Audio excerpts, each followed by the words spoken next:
अत्र उपस्थित मिठावाला मनोरथी परिवार एवं सर्वोत्तम सत्संग सुधानु रसपान करवा उपस्थित सर्वभाग्यवान भगवदीजन,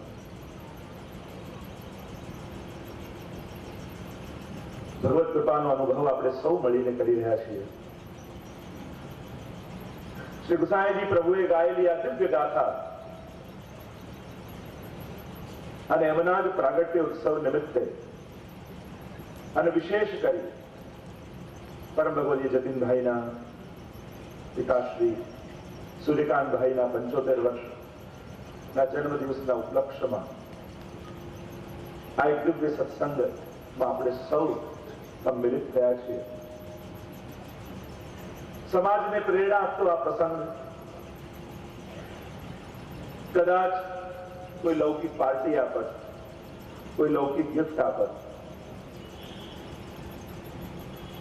પણ મળેલી બધી જ ગિફ્ટો મૂકીને જવાની હોય છે। પણ જતીનભાઈએ જે પોતાના પિતાશ્રીને જે ગિફ્ટ આપી એ તો જન્મ જન્માંતરને સુધારનારી છે।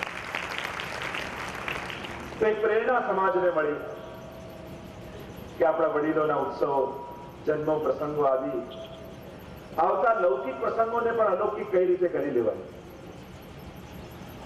અને આ લૌકિક પ્રસંગને પણ કેન્દ્રમાં સત્સંગને પધરાવી અને એ સત્સંગમાં પણ સર્વોત્તમ એવો ગ્રંથ જેને પુષ્ટિ માર્ગનો કહી શકાય, શ્રી ગુસાઈજી પ્રભુચંદ્રના મુખારવિંદથી સરિત થયેલી આ સરિતા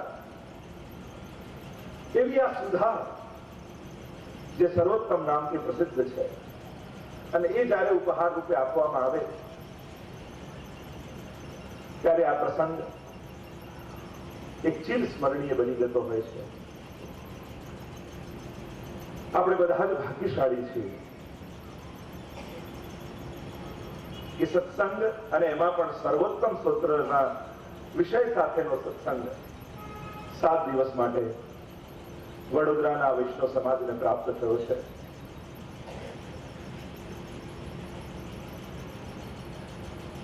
વ્યક્તિગત જો વાત કરું તો વ્યક્તિગત રૂપે જે સ્તોત્ર સાથે મને વધારે લગાવ છે કે જેની સાથે એકાત્મતા કરી શક્યા છીએ या જેને ગાન કરતા કરતા અનુભવવાનો પ્રયાસ કર્યો છે એવા સર્વોત્તમ સ્તોત્ર। એક વર્ષ અગાઉ જ્યારે ભાગવત સપ્તાહ વડોદરાના આંગણે ચાલી રહી હતી, અચાનક જ જતીનભાઈ મળવા આવ્યા, પોતાના મનની વાત પ્રસ્તુત કરી કે આ રીતે જન્મદિવસ ઉજવવો છે, પણ લૌકિક રીતે નહીં, કઈક કથા વિશે। તો અગાઉથી કથાઓ, યાત્રાઓ ને બધું નથી હતું, પણ એમણે જયારે વાત કરી કે કથા તો ખરી પણ સર્વોત્તમ સ્તોત્ર ઉપર ગાથા ગાવી છે, એનું શ્રવણ કરવું છે। અને જયારે એમના મુખેથી સર્વોત્તમ સ્તોત્ર નામ નીકળ્યું ત્યારે જેમ એમને સાંભળવાની લાલસા એમ મને ગાવાની પણ લાલસા। શ્રી વલ્લભનું નામ, શ્રી વલ્લભના ગુણ, શ્રી વલ્લભનું રૂપ જેમાં સ્વરૂપાત્મક રૂપે વિરાજમાન હોય એવી આ સર્વોત્તમ સ્તોત્રની ગાથાનું જયારે નામ પડ્યું ત્યારે પાછળના કાર્યક્રમો હજી થોડા પાછળ કરી, આગળના કાર્યક્રમો થોડા હજી આગળ કરી અને વચ્ચે આ સર્વોત્તમની કથાનું નિર્ધારણ કરવામાં આવ્યું। અને એમનો જે ભાવ હતો, પારુબેન અને જતીનભાઈ જયારે આવ્યા અને આપના મુખે શ્રી વલ્લભના ગુણગાન સાંભળવા, એ જે એમના મુખની એક એક સચ્ચાઈ, એક ભાવના, એક તત્પરતા, અને એ જયારે જોઈ ત્યારે એમ લાગ્યું કે શ્રી મહાપ્રભુજીએ કોઈ ને કોઈ વૈષ્ણવને નિમિત્ત બનાવીને આજ્ઞા કરી છે। અને પાછળથી ખબર પડી કે ગુસાઈજીનો ઉત્સવ પણ આ જ કથા પ્રસંગે આવી રહ્યો છે। કે એમને તો જન્મદિવસની તારીખ પ્રમાણે નક્કી કર્યું અને એ પ્રમાણે નિર્ધારિત કર્યું, પણ થોડા સમય અગાઉ ખ્યાલ આવ્યો કે ગુસાઈજી પ્રભુ ચરણ કે જેમણે આ સર્વોત્તમ સ્તોત્ર ગાયું એમનો જન્મોત્સવ કેન્દ્રમાં આવી રહ્યો છે ત્યારે એમ લાગ્યું કે જતીનભાઈ નતા બોલ્યા, એમના હૃદયમાં બેસીને સ્વયં ગુસાઈજીએ જ આજ્ઞા કરી. કારણ કે જયારે ગુસાઈની પ્રભુ ચરણ કૃપા કરવા ઈચ્છે, જો મને તો ઘણી વાર જીવનમાં એમ લાગે, ઘણી બધી વાતો, ઘણી બધી વાત, ઘણી બધા એવા મનોરથો ઠાકોરજી કોઈ ના કોઈ વૈષ્ણવના હૃદયમાં બિરાજી એમના મુખેથી કેવડાવતા હોય. અને ત્યારે આપણને એવો ભાસ થાય, આપણને એવો અનુભવ થાય કે આ તો નિમિત્ત છે, આ નથી બોલ્યા. એમના હૃદયમાં બિરાજમાન થઈને મહાપ્રભુજીને ગુસાઈજી બોલ્યા છે. અને આવો સત્સંગ સમારોહ તેનો આજથી પ્રારંભ થવા જઈ રહ્યો છે. ભાગ્યશાળી છો આપ લોકો કે તમે સર્વોત્તમ સ્તોત્રની ગાથા શ્રવણ કરવા માટે અહીંયા ઉપસ્થિત છો. મહાભાગી છો, કારણ કે આ ગાથા એવી છે કે કેવલ વૈષ્ણવ જ લાલાયિત નથી રહેતો, આ ગાથાને શ્રવણ કરવા માટે સ્વયં ગોવર્ધનનાથજી પણ લાલાયિત રહે છે. એવી આ ગાથા છે. વરસનાથજી બાવાને સૌથી અધિક પ્રિય હોય તે વલ્લભનું નામ છે. અને જે જીવ ઉપર ઠાકોરજીને અતિશય વાલ આવે ને, એમ થાય કે આને હું શું આપું, આના ઉપર હું બહુ રાજી છું. આવું જયારે ઠાકોરજીને થાય તો અમારા દયારામભાઈ એમ કહે કે જે જન ઉપર વાલ ઘણું વ્રજપતિને આવે, જે જન ઉપર વાલ ઘણું વ્રજપતિને આવે એને મુખ શ્રી વલ્લભ નામ જપ બતાવે. એના મુખમાં ઠાકોરજી શ્રી વલ્લભનું નામ આપતા હોય. એટલે 7 દિવસ આપણે બંને ભક્તિ કરવાના છે. સાંભળીને તમે શ્રવણ ભક્તિ કરશો, બોલીને હું કીર્તન ભક્તિ કરીશ. તો વલ્લભનું નામ કર્ણના માધ્યમથી જાય કે મુખના માધ્યમથી નીકળે, એ તો કૃતાર્થ કરનારું છે. શ્રી વલ્લભનું નામ એવું દિવ્ય છે કે અમારા દયારામભાઈ તો કહે, અષ્ટાક્ષર પંચાક્ષર સર્વ ગ્રંથ સહિત શ્રી વલ્લભના નામમાં એ છે પૂર્ણ પ્રતીક. તમે શ્રી વલ્લભનું નામ બોલો ને, તેમાં અષ્ટાક્ષર મંત્ર આવી જાય, પંચાક્ષર મંત્ર આવી જાય અને સર્વ ગ્રંથો એમાં સમાહિત થઈ જાય. શ્રી વલ્લભ વરનું કહા બડાય, જાકે રોમ રોમ પ્રતિ પ્રકટિત કોટી ગોવર્ધન જાય. નાથ દ્વારા જઈને દર્શન કરો ને તો એક શ્રીનાથજીના દર્શન થાય, પણ ચંપારણ જઈને વલ્લભના દર્શન કરો તેમના રોમ રોમમાં કરોડો ગોવર્ધનનાથના દર્શન થાય. શ્રી વલ્લભની ગાથા તો છે, પણ કયા વલ્લભ? જેમ ઠાકોરજી કૃષ્ણ એ જ છે, પણ કયા કૃષ્ણના તમે ઉપાસક છો? એમ પૂછવામાં આવે કે વ્રજના વ્રજેશ નંદાલયમાં યશોદાજીની ગોદમાં ખેલતા ઠાકોરજી, એ સખાઓની સાથે માખણ ચોરી કરવા જતા ઠાકોરજી, એ રાસમાં ગોપીજનોના મધ્યમાં રાસ કરતા રાસેશ્વર, યુદ્ધના મેદાનમાં ગીતાનો ઉપદેશ આપતા એ યોગેશ્વર, યા દ્વારકામાં અષ્ટપટરાણીઓ સાથે સિંહાસનમાં શોભતા એ દ્વારકાધીશ. કૃષ્ણના ઉપાસક તમે ખરા, પણ કયા કૃષ્ણ પૂછાય? વૈષ્ણવ કે અમે તો યશોદોત્સંગ લાલી, યશોદાજીની ગોદમાં ખેલતા એ 6 દિવસના લાલન, એની અમે તો સેવા કરી. કોઈ એમ કે અમે તો રાસના કેન્દ્રમાં બિરાજતા એ રાસેશ્વર શ્રી ઠાકોરજીને દાન લડાવીએ. કોઈ કે અમે તો મથુરામાં બિરાજતા એ મથુરાધીશની સેવા કરી. કોઈ કે અમે તો દ્વારકામાં બિરાજતા દ્વારકાધીશને માની. કોઈ એમ કહે કે ગીતાજીનો ઉપદેશ આપતા એ યોગેશ્વરને અમે આરાધના કરી.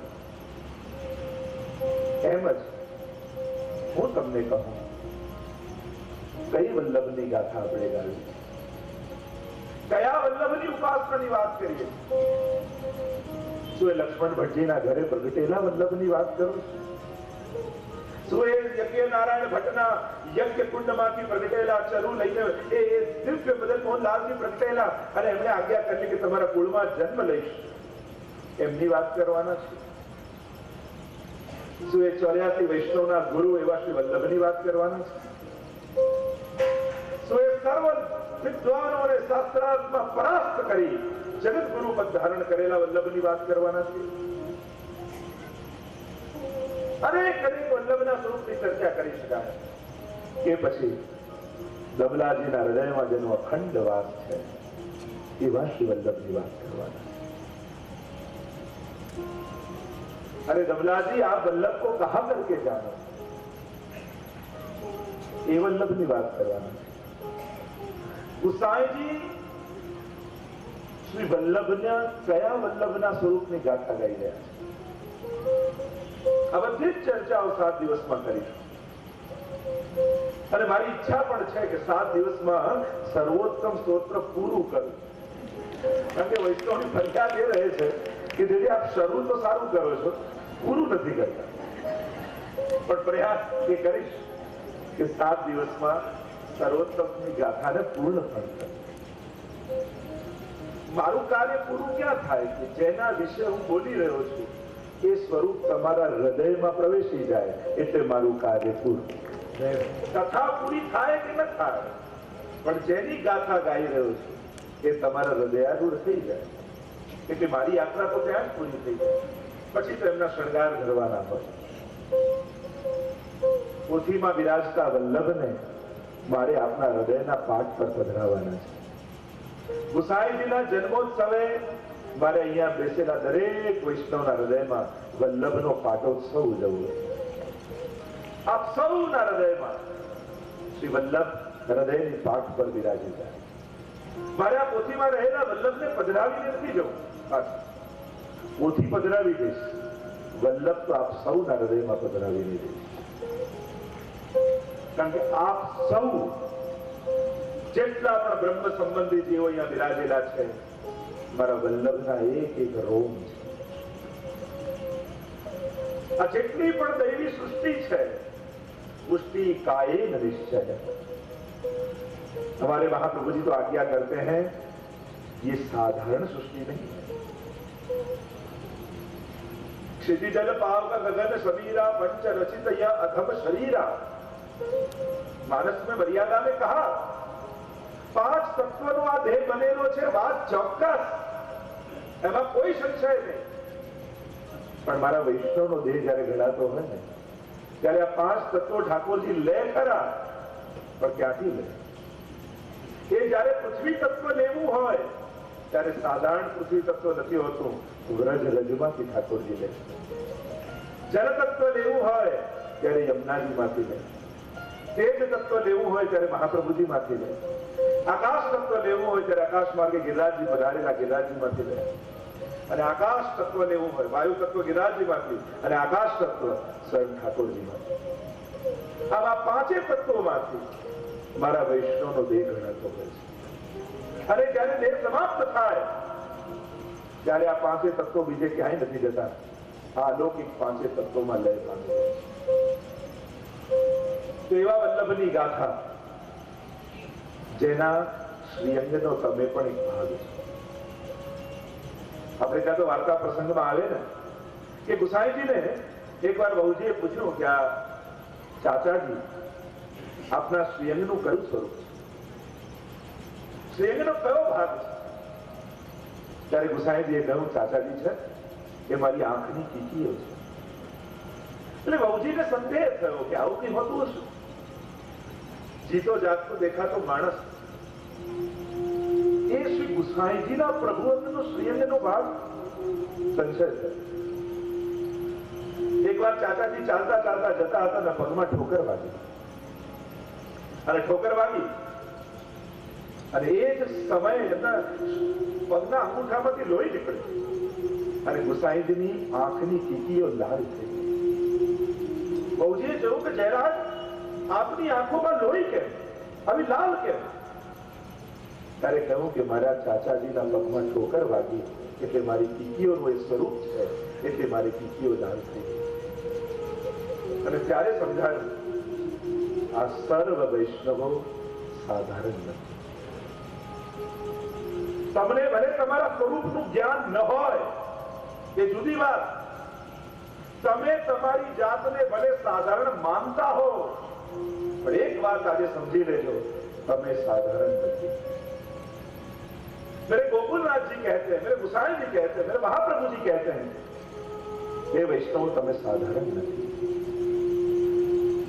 આ પ્રત્યેક બ્રહ્મ પુરુષની જીવ એ લીલાનો જીવ. તો આ તમને જે માર્ગ મળ્યો છે એ સાધારણ માર્ગ નથી મળ્યો. આ કોઈ અકસ્માત નથી કે તમે પુષ્ટિ માર્ગમાં આવી ગયા. આ એની ઈચ્છાથી તમે આવ્યા. ભગવદ ઈચ્છા એકમાત્ર કારણ છે કે તમે બધા પુષ્ટિ માર્ગીય. જો આ 7 દિવસ શુદ્ધ પુષ્ટિ માર્ગીય ગાથા થવાની છે. ત્યાં થોડું અઘરું પણ આવશે, પણ ક્યાં સુધી સહેલું સહેલું સહેલું સહેલું સમજવાની કોશિશ કરીશું. થોડું તો ક્યારેક તો ગહનતામાં ઉતરવું પડશે. કોશિશ કરીશ કે અઘરી વાત પણ સહેલી રીતે સમજાવી શકું, પણ થોડી ગહનતાનો પણ સ્પર્શ કરવો પડશે. કારણ શ્રી વલ્લભના સ્વરૂપની ગાથા ગાવા છે. આ કોઈ સાધારણ સ્વરૂપ નથી, પણ એની ઈચ્છાથી સમજાશે.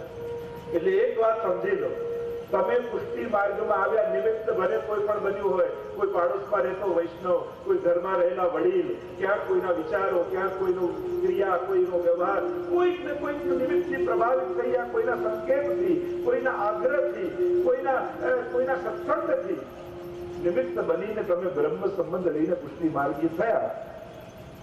પણ આ બધા કારણો નથી તમે પુષ્ટિ માર્ગીય થયા એના માટે.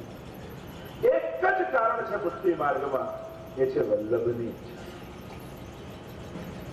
અને એની ઈચ્છા તમને આ માર્ગમાં અંગીકાર કરવાની હતી, એટલે તમે પુષ્ટિ માર્ગમાં આવ્યા. આ એક જ કારણ.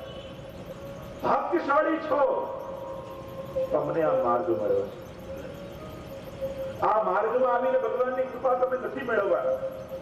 તમે તો કૃપા મેળવી લીધી કે તમે આ માર્ગમાં આવી ગયા. એટલે આવ્યા પછી કૃપા નથી, કૃપા થઈ ગઈ તમારા પર, તમને આ માર્ગ મળી ગયો. કારણ કે આ માર્ગમાં જે દિવ્યતા છે, બીજે મંદિરો મોટા દેખાશે, વ્યવસ્થાઓ દેખાશે, સગવડતાઓ દેખાશે, ભવ્યતાઓ દેખાશે, કદાચ સ્વચ્છતાઓ દેખાય, પણ આ માર્ગની દિવ્યતા જે છે એ વિશ્વમાં ક્યાંય કોઈ ધર્મમાં તમને નહીં. 5 બાબતો એવી છે જેના પર આપણો વૈષ્ણવ સમાજ પોતાની જાત પર ગૌરવ કરી શકે પુષ્ટિ માર્ગીય થવાની. 5 બાબત જે બીજે ક્યાંય તમને જોવા નહીં મળે. પહેલી બાબત, પુષ્ટિ માર્ગમાં બિરાજતા અલૌકિક દિવ્ય સ્વરૂપો. જેટલા પણ નિધિ સ્વરૂપો બિરાજે છે આજે, એ કોઈ બહુ ઓછા સ્વરૂપ એવા હશે જે બજારમાંથી લાવેલા હશે. બાકી મોટા ભાગના નિધિ સ્વરૂપો સ્વયંભૂ પ્રગટ થયા.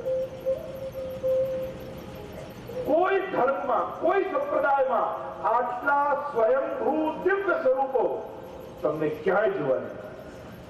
તપાસ કરી લો દુનિયાભરનો ઇતિહાસ, સર્વ ધર્મોના તમે અધ્યયનો કરી લો. તમે 84-252 ના માથે બિરાજતા જે સ્વરૂપો, નિધિ સ્વરૂપો, તમે વાર્તાઓ વાંચો. ક્યાં યમુનાજી માંથી પ્રાપ્ત થયા, ક્યાં ગિરિરાજજી માંથી પ્રાપ્ત થયા, ક્યાં ગૌરીમાંથી પ્રાપ્ત થયા, ક્યાંથી પ્રગટ થયા. આ બધા સ્વયંભૂ પ્રગટેલા સ્વરૂપો. અને એક વસ્તુ યાદ રાખો, મંદિરો ગમે તેટલા મોટા થઈ જાય એનાથી ઉદ્ધાર થતો નથી, પણ આ દિવ્ય અલૌકિક સ્વરૂપો ગમે તેટલા નાનકડા પણ હોય ને, છતાં એ ઉદ્ધાર કરવાનું સામર્થ્ય. તમને એક પ્રશ્ન કરું, ઉદ્ધાર મંદિરોથી થાય કે ભગવાનથી થાય? ઉદ્ધાર કોનાથી? સ્વરૂપ. આપણે લોકો આજકાલ સ્વરૂપો મોટા કરવામાં લાગે છે. અહીંયા આટલું મોટું સ્વરૂપ, અહીંયા આટલું મોટું સ્વરૂપ. અરે સ્વરૂપો મોટા કરવાથી શું થાય? શ્રદ્ધા મોટી કરવી પડે. અને શ્રદ્ધા જેની મોટી છે ને, એને અંગુષ્ઠ માત્રનું સ્વરૂપ હોય ને, એ પણ ઉદ્ધાર કરી. તો પહેલું ગૌરવ લેવા જેવો વિષય પુષ્ટિ માર્ગ બાબતનો. આટલા લૌકિક સ્વરૂપો પુષ્ટિ માર્ગમાં વિરાજમાન છે. આ તો આપણે બધામાં લૌકિકતા મૂકી દઈએ કે આનું સ્વરૂપ છે, આ તમારા ઘરનું નામ, બીજા ઘર, અરે બધા 84-252 ના માથે બિરાજતા હતા. એમ આવા ભેદ પાડી ભગવત સ્વરૂપોમાં પણ લૌકિકતા લાવો. દરેક સ્વરૂપોને જોઈને કેમ આનંદિત ન થઈ શકાય? આજકાલ પોલિટિક્સમાં ચાલે ને કે નહેરુજી આના, સરદાર પટેલ આના, ગાંધીજી આના. અરે મહાપુરુષો તો બધા માટે હોય. એમ ભગવત સ્વરૂપો, દરેક ભગવત સ્વરૂપો દરેક પુષ્ટિ માર્ગીય માટે. કેમ આવો ભેદભાવ ભગવત સ્વરૂપોમાં પણ આપણે રાખીએ. દરેક સ્વરૂપોને જોઈને આનંદિત કેમ ન થઈ શકીએ? એ જ શ્રીનાથજીની વિવિધ લીલાઓના સ્વરૂપો છે. મહાપ્રભુજીને પ્રસન્ન કરવા છે તો આ ભેદ બુદ્ધિ કાઢી નાખી. મથુરાધીશ એટલા મારા, એટલા જ વિઠ્ઠલનાથજીએ મારા, એટલા જ દ્વારકાધીશે મારા, એટલા ગોકુલનાથજીએ મારા, એટલા ચંદ્રમાજીએ મારા, એટલા બાલકૃષ્ણજીએ મારા, એટલા મદન મોહનલાલજીએ મારા. આ બધા સ્વરૂપો મારા નહીં. આ શ્રીનાથજી બાબાનો રાસ નથી. અને રાસમાં દ્વે દ્વે ગોપી, બીચ બીચ માધો, 16 ગોપીજનો અને 8 સ્વરૂપો. આ બધા સ્વરૂપો આપણા નહીં. કોણ જાણે રાસ કરતા કરતા દરેક સ્વરૂપોનો હાથ એક એક વાર પકડવાનો વારો આવે. અને જો ભેદ રાખ્યો તો સ્વરૂપો હાથ છોડી દેશે રાસમાંથી બહાર. એટલે ક્યારેય પણ ભગવત સ્વરૂપોમાં ભેદ કરતા 84,252 ના માથે બિરાજતા આ દિવ્ય સ્વરૂપો, આટલા સ્વરૂપો ક્યાંય કોઈ ધર્મમાં નથી જે સ્વયંભૂ પ્રત્યેલા. આ ગૌરવ છે દરેક મુક્તિ માર્ગીઓ માટે. મંદિરો ક્યાંક મોટા હોઈ શકે, પણ આવા ભગવત સ્વરૂપો તો સૌભાગ્યથી વૃત્તિ માર્ગીઓને જ મળ્યા છે. સ્વયંભૂ પ્રત્યેલા શ્રીનાથજીથી લઈ આટલા દિવ્ય સ્વરૂપ. બીજું ગૌરવ લાવવા જેવી બાબત આપણા ગ્રંથો, આપણું સાહિત્ય. આપણા આચાર્યોએ જે ગ્રંથોને સાહિત્ય આપ્યા છે એવું ક્યાંય કોઈ સંપ્રદાય કે કોઈ ધર્મમાં તમને કેટલી ભાષાઓમાં અને કેટલી પેઢીઓ સુધી એ જ 17 પેઢીઓ આજે મહાપ્રભુજીને થઈ. એટલું જ સાહિત્ય, એટલી જ વિદ્વત્તા આજે પણ સુરક્ષિત આપણા મુક્તિ માર્ગમાં. કેટલું સાહિત્ય આપણને મળ્યું.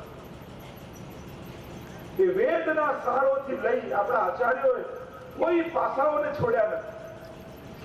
હિન્દુ ધર્મના દરેક ગ્રંથોના નિચોડ પુષ્ટિ માર્ગ રૂપે આપણને આપે. એમાં તમે કીર્તન સાહિત્ય જુઓ, સંસ્કૃત સાહિત્ય જુઓ, અન્ય ભાષાઓનું સાહિત્ય જુઓ, દરેક ભાષાઓને સ્પર્શ કરે. ઉર્દુમાં પણ કીર્તનો લખાયા છે, પંજાબીમાં પણ લખાયા છે, ગુજરાતીમાં પણ લખાયા. આવું સાહિત્ય તમને કોઈ સંપ્રદાયમાં નહીં મળે. આપણા હરિરાય મહાપ્રભુ જેવા આચાર્યોએ કેવી કૃપા કરી. આ ગૌરવ લેવા જેવી બાબત. કેવા અર્થો મહાપ્રભુજી ભાગવતજી આદિના પ્રગટ કર્યા. આજે પણ વિશ્વમાં ગમે ત્યાં ભાગવત કથા થતી હોય, મહાપ્રભુજીના એ અર્થોનો સાર લેવો જ પડે. એના વગર ભાગવત કથા નથી. દરેક ગ્રંથોનો સ્પર્શ કર્યો છે આપણા આચાર્ય. આટલા ગ્રંથો ઉપલબ્ધ છે ભક્તિ માર્ગમાં. આવું જલ્દી ક્યાંય નહીં મળે. ત્રીજી બાબત, આપણા ધર્મ સ્થાનો અને એની સેવા પરંપરા, સેવા પ્રણાલી. આવું તમને ક્યાંય જોવા નહીં. 100 વર્ષ પહેલાના જેટલા મંદિરો હતા એ દરેક ગામોમાં સૌથી મોટું મંદિર એ હવેલી હોય. એટલે આજે પણ એ જૂની હવેલીઓ મોટા મંદિર નામથી ઓળખાય. તમે કોઈ પણ ગામમાં જાઓ, મોટું મંદિર એમ કોઈ સૌથી પ્રાચીન જે હવેલી હોય ત્યાં તમને લઈ જાય. અને રાજસી સેવા ત્યાં જે ઠાઠ ઠાકોરજીને લાભ લડાવાય, આપણો જે સેવાક્રમ, અષ્ટયામની ભાવના, વર્ષોત્સવનો ક્રમ અદભુત. એની સરખામણી કોઈ પૂજા ક્રમમાં ન થઈ. જે પુષ્ટિમાર્ગીય સેવાક્રમ છે, તમે સરખામણી કરી લો દરેક જગ્યાની પૂજન વિધિ, સેવા વિધિની અને પુષ્ટિમાર્ગીય સેવાક્રમ જુઓ, તમને આવો ભવ્ય, દિવ્ય, અલૌકિક, કલાત્મક ક્યાંય જોવા નહીં. જ્યાં દરેક કલાઓનો સમન્વય કરવામાં આવ્યો હોય એવી દિવ્યતા તમને કોઈ ક્યાંય નહીં મળે. ચોથી ગૌરવ લેવા જેવી બાબત આપણી આચાર્ય પરંપરા. 17 પેઢીઓ આજે થઈ, આજે પણ એ જ મહાપ્રભુજીની આજ્ઞા અને પરંપરાને 17 પેઢીઓ સુધી નિભાવવામાં આવી. કેવા મહાન આચાર્યો આપણે ત્યાં થયા. મહાપ્રભુજી લઈ ગુસાઈજી, ગોપીનાથજી, સાથે લાલજીથી લઈ હરિરાયજી લઈ આજે તમે એક પેઢી જોવા જાવ તો કેવા પ્રતાપિયા હતા. આજે પણ કેવા વિદ્વાન આચાર્યો આપણા આ આચાર્ય કુળમાં બિરાજમાન. ગૌરવ છે આપણને. એવો વિશ્વનો ઇતિહાસ ચકાસી જુઓ તમે કે કોઈ પણ તમને એવું કુળ નહીં મળે કે જ્યાં ડાયરેક્ટ એ જ વંશ પરંપરા આખી પેઢીઓથી ચાલતી હોય અને એ જ દિવ્યતા, એ જ વિદ્વત્તા, એ જ ભવ્યતા એ આચાર્ય કુળમાં વિરાજમાન એકમાત્ર પુષ્ટિ માર્ગ. દરેક વલ્લભ કુળના બાળકોમાં જો તમે સર્વોત્તમ સ્તોત્રોના કોઈના નામના દર્શન કરો, કોઈની સેવા પરાયણતા, કોઈની વિદ્વત્તા, કોઈની વક્તૃત્વ, કોઈની કર્તવ્ય નિષ્ઠા, કોઈની વેદ પારંગતા, દરેક તમને જોવા મળે. દ્રષ્ટિ જોઈ આપણે તો એમાં ભેદભાવ કરી નાખીએ, મહાપ્રભુજીના પરિવારને વાંટી નાખીએ, આ તારા ના મારા અને બધા વલ્લભના છે. આ ભેદ ત્યાંથી જ શરૂ થાય છે. આ લૌકિકતા ત્યાંથી જ પ્રવેશે છે, જ્યાંથી વૈષ્ણવ ભેદ પાડવાનું શરૂ કરે. આ તારું ઘર, આ મારું. મોટા થાવ, હવે ક્યાં સુધી ઘર ઘર રમ્યા કરશો? નાના હોઈએ ત્યારે ઘર ઘર રમીએ, બરાબર. ક્યાંક મહાપ્રભુજીનો અપરાધ તો નથી કરતા. શું આજે આપણે બધા ભેગા થયેલા એક વાત નક્કી કરી શકીએ કે તમને કોઈ પણ પૂછે કે તમે કોના સેવક, તો આપણા બધાનો એક જ જવાબ હોય, મહાપ્રભુજી. શું એના માટે આપણી તૈયારી ખરી? અહીંયા બેસેલો દરેક વૈષ્ણવ આજે સંકલ્પિત થાય ને કે તમને કોઈ પણ પૂછે તમે કોના સેવક, એક જ આપણા બધાનો જવાબ હોય, અમે મહાપ્રભુજીના સેવક. જો આવો આપણા બધાનો એક જ જવાબ આવે તો કેટલું મોટું સંગઠન પુષ્ટિ માર્ગનું ઊભું થયું. ક્યાંક આપણે જેને વાંટી નાખીએ, ક્યાંક આપણે જેને વેચી નાખીએ. વિકાસ બરાબર છે પણ વિભાગ બરાબર સારું નથી. ભાગલા પડે ઠીક નથી. અમે ને તમે, કારણ કે બ્રહ્મ સંબંધ દરેક વલ્લભ કુળનું જુદું નથી હોતું. એ મંત્ર તો એ જ છે જે ઠાકોરજી મહાપ્રભુજીને આપે અને એ જ મંત્ર મારે તમને આપવો પડે. નવો કોઈ કાઢીએ તો બ્રહ્મ સંબંધ થયું ન ગણાય. એટલે મંત્ર તો ઠાકોરજી મહાપ્રભુજીને આપેલો અને મહાપ્રભુજી વતી અમે બધા આપીએ છીએ. એટલે અમારી અંદર પણ એ સજાગતા આવવી જોઈએ, આ બધા જ મહાપ્રભુજીના સેવક છે. અને તમારી અંદર પણ એ જાગૃતિ રહેવી જોઈએ, અમે બધા જ મહાપ્રભુજીના સેવકો. આટલી જો સમજણ પુષ્ટિ માર્ગમાં દરેકને આવી જાય તો આપણે બધા એક પરિવાર અને એક ઘર બની જઈએ. મૂળમાં પાણી નાખશો તો બધું જ લીલું થઈ જશે. વલ્લભ કલ્પ ધ્રુવ ફલ્યો, પદ લાગ્યો વિઠ્ઠલેશ, શાખા સબ બાલક ભય, તાકો પાર ન પાવત છે. અમે બધા તો ડાળીઓ અને પાંદડાઓ છીએ. અમારા બધાનું મૂળ મહાપ્રભુજી છે અને એમાં જળ નાખશો તો અમે બધા જ લીલા રહેશે. પણ પાંદડાઓ અને ડાળીઓને પાણી પાવા જશો અને મૂળને ભૂલી જશો તો આખું વૃક્ષ સુકાઈ જશે. સર્વોત્તમ સ્તોત્ર જાણીને આપણે આટલું જ જાણવાનું છે. પછી દરેકમાં વલ્લભ જોવાની વાત, વલ્લભના સેવક બનવાની વાત. જે અમારી અંદર પણ આવે ને, આ મારો સેવક. અરે મારો સેવક થયો ક્યાંથી? હું કોણ સેવક કરનાર? મેં તો મહાપ્રભુજીને જે ઠાકોરજીએ મંત્ર આપ્યો એ મહાપ્રભુજી વચ્ચે તમને આપ્યો છે. તમારા ગુરુ તો મહાપ્રભુજી છે અને એની વાત ગુસાઈજીએ કરી દીધી. સર્વોત્તમ સ્તોત્રમાં કહ્યું ગુરુવે નમઃ. ગુરુ એક જ છે પુષ્ટિ માર્ગમાં અને એ છે મહાપ્રભુ. જે ગુસાઈજીએ સર્વોત્તમ સ્તોત્રમાં સ્પષ્ટ કરી દીધું, ગુરુવે નમઃ કહીને કહી દીધું, અમારા બધાના ગુરુ શ્રી મહાપ્રભુ. તમે અમને પણ દંડવત કરો તો તમારી અંદર જો મહાપ્રભુજીનો ભાવ છે તો પછી આશીર્વાદ પણ જયારે અમે આપીએ એ અમે નહીં, પછી આશીર્વાદ પણ મહાપ્રભુજીના જ તમને મળશે. તમે જે ભાવ રાખીને દંડવત કરો છો તમને આશીર્વાદ એના જ મળે છે. તમે કેવલ દ્વારકેશલાલજી જોઈને પગે લાગશો તો મારા આશીર્વાદ તમારું કલ્યાણ કદાચ નહીં કરી શકે, પણ મહાપ્રભુજીનો ભાવ રાખીને દંડવત કરશો તો મહાપ્રભુજીના આશીર્વાદ જરૂર તમારાથી કલ્યાણ કરશે, તમારું ચોક્કસ કલ્યાણ કરશે. આ વિચારધારા, આ ભાવના જો આખા સમાજમાં ફેલાઈ જાય તો આપણો સમાજ જે વેચાયેલો છે બધો ભેગો થઈ. અને હવે આ વિચારધારાની જરૂર છે. સાથે મળી વલ્લભના થવાની વાત, વૈષ્ણવી સૃષ્ટિ સમાજ સંગમિલ જીવન કો ફલવાઈ પાઈએ, શ્રી વલ્લભ પ્રભુ કરુણા સાગર જગત ઉજાગર જાય. ચોથું તત્વ છે ગૌરવ લઈ શકાય એવું આપણું ગુરુ પરંપરા. કેવા કેવા મહાન આચાર્યો આપણી પાસે થયા. મરેલાઓના હસ્તાક્ષરનો જળ છાંટી ચિંતા કરેલા. અનેક અનેક પ્રસંગોમાં તમે જુઓ જ્યાં આચાર્યની વાર્તા આવે છે. ગુસાઈ શ્રીનાથજીના મંદિરમાં ઉભા હતા અને એકદમ કોઈ વ્યક્તિ દેખાયો ને લાકડી લઈને દોડ્યા મારો. અડધો કલાકે પાછા આવ્યા. મુખિયાજી પૂછ્યું, જરા આ વૈષ્ણવને મારવા દોડે કોણ હતું? એ કોઈ બીજું તો કલયુગ હતો અને શ્રીનાથજીમાં પ્રવેશવાની કોશિશ કરતો હતો. લાકડી લઈને બહાર ભગાઈને આવ્યો, સીમની બહાર મૂકીને આવ્યો કે તું અહીંયા ન પ્રવેશી શકે. એવી સામર્થ્ય, કેવું કેવું સામર્થ્ય આપણા આચાર્યોમાં હતું. અને આપણા બધાનો અનુભવ છે. કેવી કેવી ગાથાઓ પ્રાચીન આચાર્યોનું તમે ચરિત્રો વાંચો, કેવી દિવ્યતાઓ, ગૌરવ લઈ શકાય એ બાબત. આટલી આટલી પેઢીઓમાં, આટલા આટલા વંશજોમાં આવા દિવ્ય મહાન આચાર્યો આપણને કરે. અને પાંચમું ગૌરવ લઈ શકાય એ બાબત, મારા વાલા વૈષ્ણવ. આ વૈષ્ણવ પર જેમ તમે આચાર્ય પર ગૌરવ લો છો, એમ અમને અમારા પુષ્ટિ માર્ગી વૈષ્ણવ પર ગૌરવ. કેવી કેવી પરિસ્થિતિઓમાં રહ્યા, પોતાનો ધર્મ છોડ્યો નથી. અરે ગળું કાપી નાખીશું, કંઠી પહેરશો તો, એવો બાદશાહના ફરમાનો જયારે મળ્યા ત્યારે વૈષ્ણવે કહ્યું, ગળું કપાશે, કંઠી આપમેળે નીચે પડી જશે, બાકી આ હાથથી કંઠી નહીં નીકળે. આવા ગૌરવ સાથે જીવેલા આપણા વૈષ્ણવ. અને દૂર જવાની વાત 84-252 ની તો આપણે ક્યાં ગાથા ગાઈ શકીએ? આપણે બહુ નાના એમની ગાથા ગાવામાં. હું તો બહુ તમારા વડીલોને જુઓ ને, આપણી બે ત્રણ પેઢીઓની ઉપર જાઓ, કોઈના મરજાદી હતા, કોઈના કેવા કેવા સંકલ્પો સાથે જીવતા. નાનકડા ગામડામાં આટલી તકલીફો વચ્ચે પણ વૈષ્ણવ ધર્મને જીવીને ટકાવ્યો છે. 2 ડિગ્રી તાવ આવતો હોય, બહારની ડોક્ટરે ઉભા થવાની ના પાડી હોય, છતાંય સવારે 6 વાગે એટલે આ પ્રશ્ન સ્નાન કરી સેવામાં પહોંચી ગયા. આ દ્રશ્યો ઘરે ઘરે આપણે જોયા. આપણે કેવળ બેનરો અને પોસ્ટરોને જોઈને વૈષ્ણવ નથી થયા. આપણા ઘરમાં વૈષ્ણવ ધર્મ જીવાતો જોઈ અને આપણે વૈષ્ણવ થયા. આપણા ઘરના દ્રશ્યો જોયા છે. કેવા કેવા વૈષ્ણવ.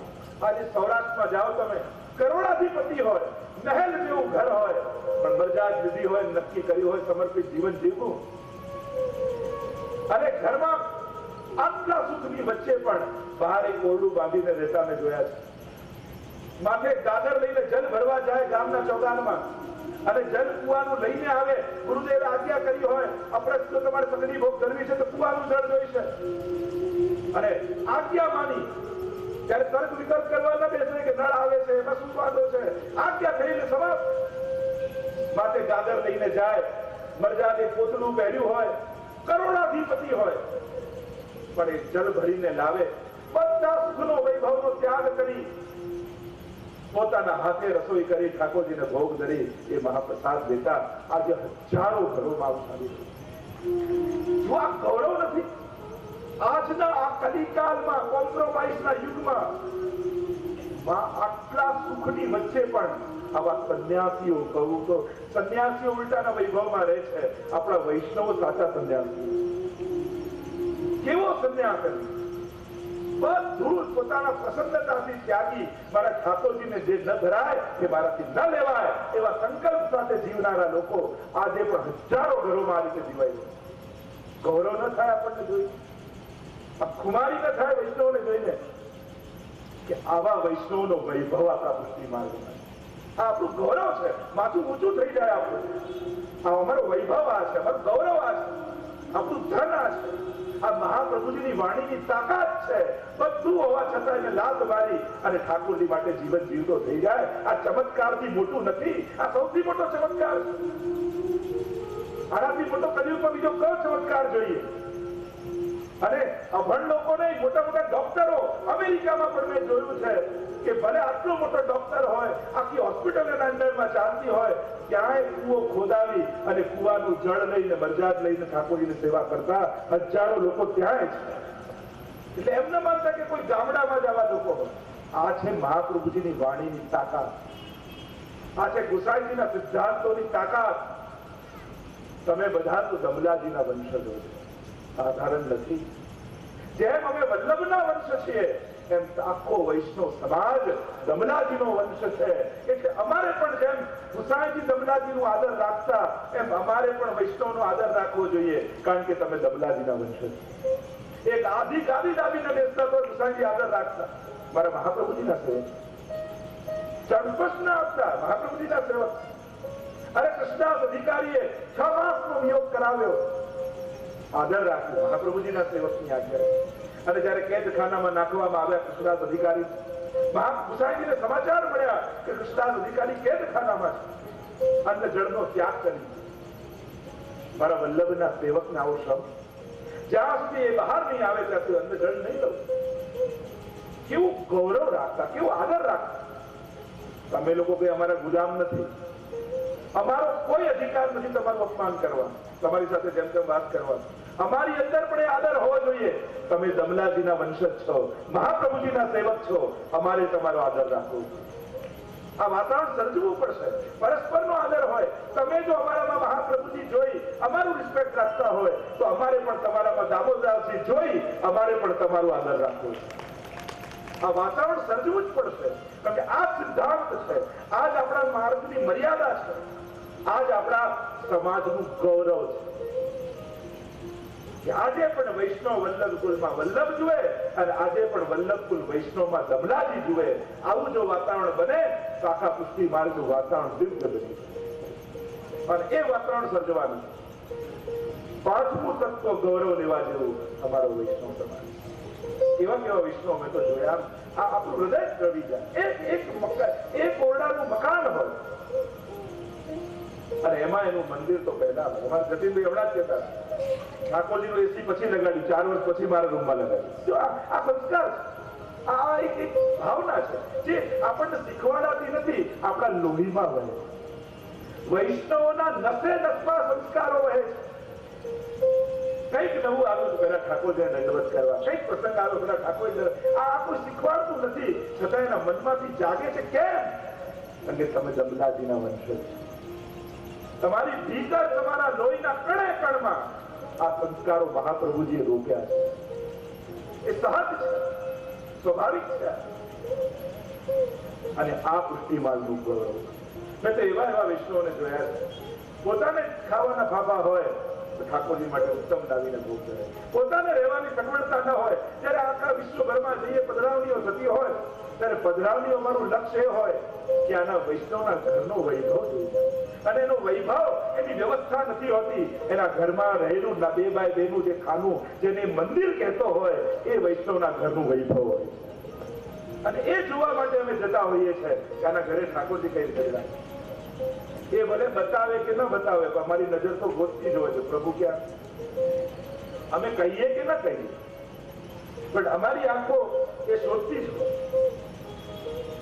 કે આના ઠાકોરજી ક્યાં બિરાજે. અહીંયા રહેલા દરેક વૈષ્ણવ પહેલેથી છેલ્લે સુધી જેટલા પણ બેઠા છે, આજે એક વાત સ્પષ્ટ કરી દઈએ, કોઈ પણ વૈષ્ણવનું ઘર પ્રભુ વગર ન હોવું જોઈએ. આ નિશ્ચિત વાત. તમે સકડી ધરો, વિસરી ધરો, દૂધગર ધરો, એ બધી પછીની વાત. ઘરે 2x2 નું ખાનું છે કે નહીં, ઠાકોરજી બિરાજે છે કે નહીં. કારણ કે એ 2x2 નું નાનકડું જેને મંદિર કહીએ ને, એ આપણી આવતી પેઢીમાં વૈષ્ણવી સંસ્કાર આપવાનું એક સ્થાન છે. આપણે આપણા બાને જોયા, વડીલોને જોયા, ભલે નાનકડા ખાનામાં સેવા કરતા, પણ આપણને એ યાદ રહ્યું મારા બા ઠાકોરજીની સેવા કરે. મંદિરોની સાઈઝો યાદ નથી રખાતી, એમાં બિરાજતા ઠાકોરજીઓ યાદ રખાય. વાર્તા સાહિત્યમાં તમે જુઓ કેવો વૈષ્ણવનો વૈભવ. એક ઝૂંપડું અને એક ઓરડાનું ઝૂંપડું, અને એને એમ થાય 252 ની વાર્તામાં પ્રસંગ આવે, મારા ઠાકોરજી મારા એ ઓરડામાં બિરાજે અને મારા ઠાકોરજી સુતા હોય, એટલે એવો દાસ ભાવ કે મારાથી કેમ સુવાય, હું તો દાસ, હું તો સેવક. ઠાકોરજી છોડે છે તો મારાથી આદેશ હોય તો શું કરે? એ ઝૂંપડું બંધ કરી અને બહાર સુઈ જાય. આ ભાવનો વૈભવ જુઓ તમે, આ મહાપ્રભુજીએ રોપેલા સંસ્કારો જુઓ. મારા ઠાકોરજી સુઈ રહ્યા છે, પડી રહ્યા છે, હું દાસ છું, મારાથી ઓરડામાં ન સુવાય, હું બહાર છું. એકવાર એટલો વરસાદ પડ્યો, પણ પેલો ઠંડમાં ઠઠરતો રહ્યો, બીજાતો રહ્યો, પણ મારા ઠાકોરજી પડે છે, મારાથી અંદર ન જવાય. આમ વિચાર કરતા કરતા પલટી રહ્યો છે અને ત્યાં ઠાકોરજીની નીંદ તૂટી ગઈ. મારો વૈષ્ણવ મારા સુખનો વિચાર કરી બહાર ઝૂંપડાની બહાર પલટી રહ્યો છે, ઠંડીમાં ઠઠરી રહ્યો છે, અને હું આરામથી પડી જાઉં સંભવ નથી. જો આ પુષ્ટિ માર્ગની પ્રભુ સાથેની આત્મીયતા જુઓ, આપણો વૈભવ જુઓ. ઠાકોરજીએ દરવાજો ખોલ્યો અને વૈષ્ણવને કહ્યું અંદર આવી જા, તું પલળતો હોય તો મને ઊંઘ નથી આવતી. આ આત્મીયતા, આ ગૌરવ પુષ્ટિ માર્ગ, આ વૈભવ પુષ્ટિ માર્ગ. એટલે પાંચમું તત્વ ગૌરવ લેવા જેવું કોઈ હોય તો આપણા વૈષ્ણવ સમાજ. અમને ગૌરવ છે અમારા વૈષ્ણવ સમાજમાં કે આપ કેટલી વિપરીતતામાં પણ ઠાકોરજીના સુખ વિચારવાનું છોડતા નથી. અમને ગૌરવ છે. તો એવા માર્ગમાં આપણે છીએ કે જ્યાં આવા પાંચ પાંચ વૈભવો ગૌરવ લેવી જેવી બાબતો છે. આપણને વાતનું ગૌરવ છે. આ સર્વોત્તમની ગાથા એવી દિવ્ય ગાથા છે. શ્રી વલ્લભની ગાથા. કોઈ ગ્રંથને કોઈ સ્તોત્રને સર્વોત્તમ નથી કહ્યું, આને સર્વોત્તમ કહ્યું. કારણ કે જે સર્વદા સર્વથી અને સર્વત્ર ઉત્તમ હોય એ જ સર્વોત્તમ હોય છે. અને સર્વદા સર્વથી સર્વત્ર કોઈ ઉત્તમ હોય તે કેવલ ને કેવલ શ્રી વલ્લભ. એમ જોવા જાઓ તો વલ્લભ સિવાય આ માર્ગમાં બીજું કઈ છે જ નહીં. યાહી में यमुना, याही में गोकुल, याही में ब्रजमंडलो, सबन ते श्री वल्लभ नाम. વલ્લભના સ્વરૂપમાં શું નથી?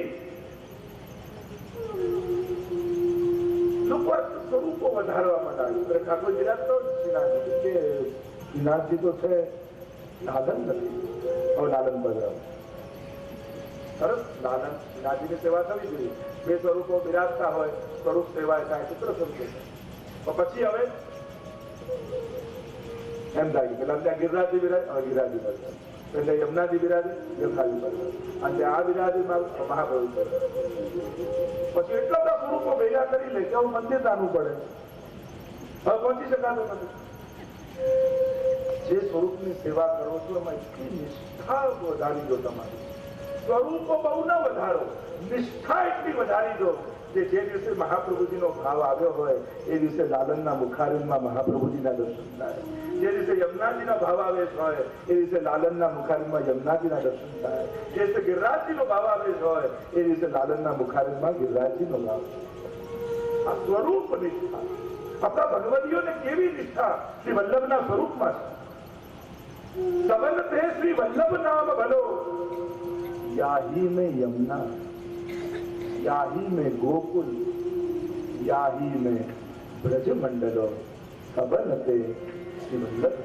सबन ते श्री वल्लभ नाम भलो, सबन ते श्री वल्लभ नाम भलो, सबन ते श्री वल्लभ नाम भलो. सबन ते श्री वल्लभ नाम भलो. જેટલા અલૌકિક સ્વરૂપો છે એ બધા શ્રી વલ્લભમાં વિરાજમાન. याही में गोकुल, याही में वृंदावन, याही में गोकुल, याही में वृंदावन, याही में ब्रजमंडलो, याही में ब्रजमंडलो, सबन ते श्री वल्लभ नाम भलो, सबन ते श्री वल्लभ नाम भलो.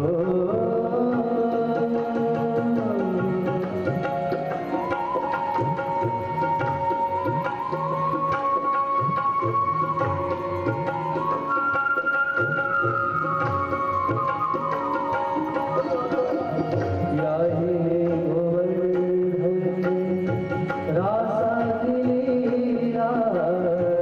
याही में गोवर्धन रासालीला, याही में यमुना कंदलो, याही में यमुना कंदलो. रसिक विधन श्री वल्लभ तजके, रसिक विधन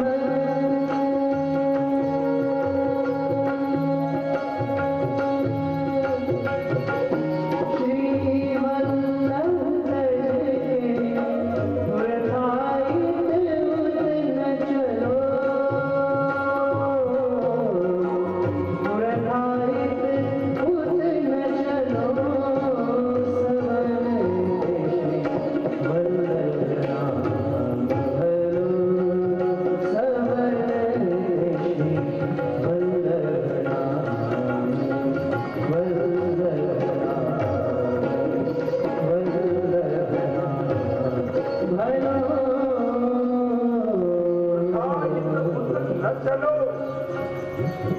વલ્લભના સ્વરૂપમાં શું નથી બિરાજતું? એવું આ દિવ્ય વલ્લભનું સ્વરૂપ જેને 7 દિવસ સુધી ગાથા ગાવાની છે. સર્વોત્તમ સ્તોત્ર તરફ થોડુંક પ્રયાણ કરીએ. શ્રી મહાપ્રભુજીનું સ્વરૂપ. સર્વપ્રથમ શ્રી મહાપ્રભુજીના થોડાક સ્વરૂપને થોડુંક સમજી અને પછી સર્વોત્તમ સ્તોત્રમાં પ્રવેશ કરીએ. કારણ કે સર્વદા સર્વથી અને સર્વત્ર જે ઉત્તમ છે એવું આ વલ્લભનું સ્વરૂપ છે. પ્રાય 2 સ્વરૂપ શ્રી વલ્લભના આધિદૈવિક સ્વરૂપે છે. એક અગ્નિ સ્વરૂપ અને બીજું સુધા સ્વરૂપ. આ બંને સ્વરૂપે શ્રી વલ્લભ આધિદૈવિક રૂપે ભગવતીજનો પર કૃપા છે. ચર્ચા આગળ જેમ જેમ નામ આવતું જશે એમ કરતા જઈશું. સર્વપ્રથમ શ્રી મહાપ્રભુજીના 2 પ્રાગટ્ય. એક ભૂતલ પરનું પ્રાગટ્ય અને એક લીલાનું પ્રાગટ્ય. આ બંનેનો થોડો પરિચય લઈ લો એટલે એક પ્રસ્તાવના બંધાઈ જશે તમારા હૃદયમાં. આ અગ્નિ સ્વરૂપ અને સુધા સ્વરૂપને સમજવાનું. કારણ કે આ બંને સ્વરૂપો જે છે એ રસરૂપ છે. તો સર્વપ્રથમ નિત્ય લીલામાં શ્રી વલ્લભના પ્રાગટ્યનો થોડો પરિચય. જે લીલામાં વલ્લભનું આધિદૈવિક સ્વરૂપ વિરાજમાન છે એ કઈ રીતે પ્રગટે છે એવી કથા, એવો પ્રસંગ કહીએ છીએ.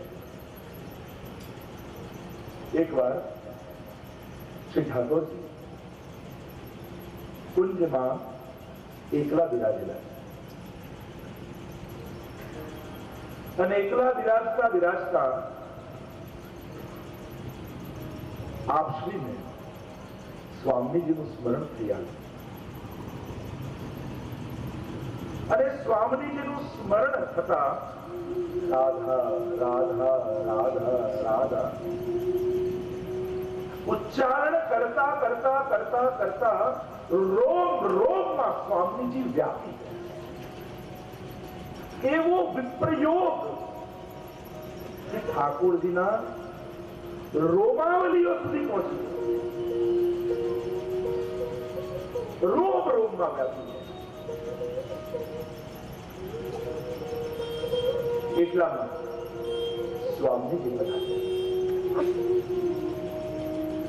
અને ઠાકોરજી જે વિપ્રયોગ થયો તો વિપ્રયોગ ધર્મી સ્વરૂપે શ્રી સ્વામીજી ઠાકોરજીના હૃદયમાં પ્રગટ થયા અને એટલામાં સ્વામીજી પધાર્યા અને સ્વામીજીએ જોયું કે ઠાકોરજીની ગોદમાં કોઈ ગોપી બિરાજી હતું. પોતાનું સ્વરૂપ જે વિપ્રયોગમાં ધર્મી સ્વરૂપ પ્રગટ થાય એ સ્વરૂપ પ્રગટ થયું. એની પછી તમને થોડીક સમજૂતી આપીશ વિપ્રયોગ ધર્મી સ્વરૂપ એટલે શું. અને સ્વામીજીને એમ થયું કે ઠાકોરજીની ગોદમાં કોઈ ગોપી બિરાજી.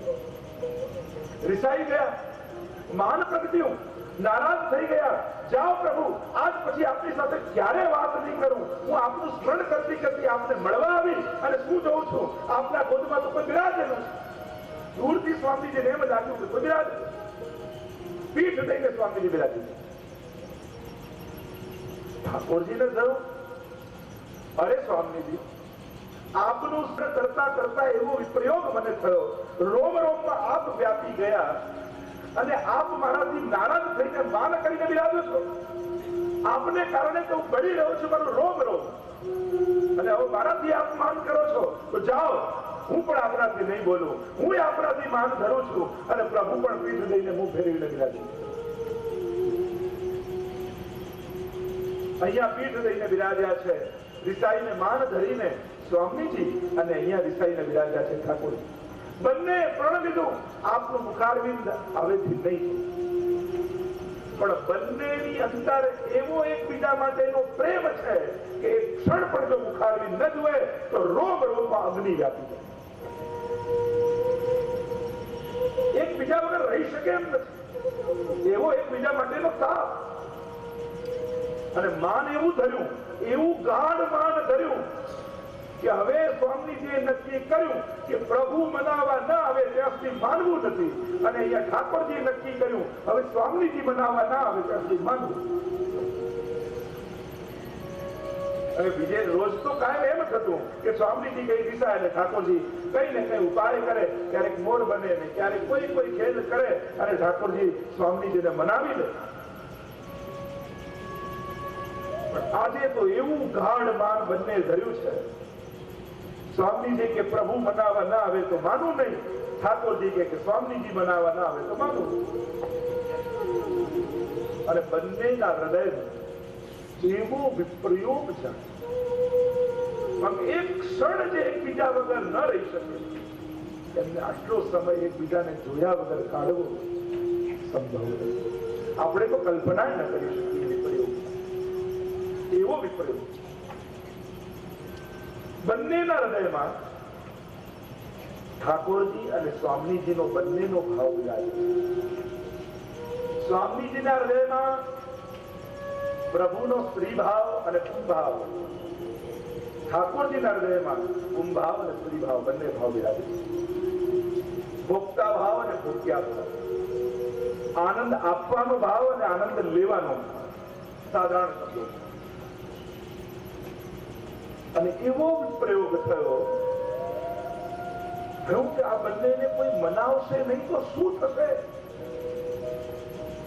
એ જ ક્ષણે સ્વામીજીના હૃદયમાં રહેલો પ્રભુનો કુંભાવ બહાર પ્રગટ થયો, અને એ જ ક્ષણે ઠાકોરજીના હૃદયમાં રહેલો સ્ત્રી ભાવ, સ્વામીજીનો ભાવ બહાર પ્રગટ થયો. અને ત્રીજો સાક્ષી ભાવ આ બંનેની લીલાને જોનારો. કારણ કે જ્યાં સુધી દ્રષ્ટા ન હોય ત્યાં સુધી ક્રિયા પણ સંપૂર્ણ આનંદ આપતી નથી. તમને કોઈ ઓરડામાં બંધ કરે, બહુ મોંઘા દાગીના અને કપડા અને બધું રાખ્યું હોય, પણ એ ઓરડામાં અરીસો જ ન હોય તે દાગીના આનંદ આપે ના. કેવલ પહેરી લેવાથી સંપૂર્ણ આનંદ થતો નથી. પહેરીને પોતાના ભોગતા જયારે દ્રષ્ટા બનો ત્યારે એ વસ્તુ આનંદ આપતી. તમે ગમે તેટલા તૈયાર થાવ પણ અરીસામાં ન જુઓ ત્યાંથી ચેન આવે, ત્યારે શાંતિ મળે ના. કેવલ શણગાર જ સુખ નથી આપતા.